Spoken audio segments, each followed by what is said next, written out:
కృతయుగంలో ధ్యానం, త్రేతాయుగంలో యజ్ఞం, ద్వాపరయుగంలో అర్చన, కలియుగంలో సంకీర్తన, భగవంతుని చెంత చేర్చేవి.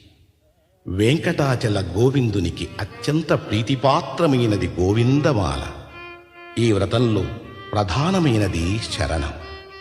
అంతరంగ బహిరంగాలలో శరణం వినిపిస్తే అది శ్రీనివాసుని చరణాలలో ప్రతిధ్వనిస్తుంది.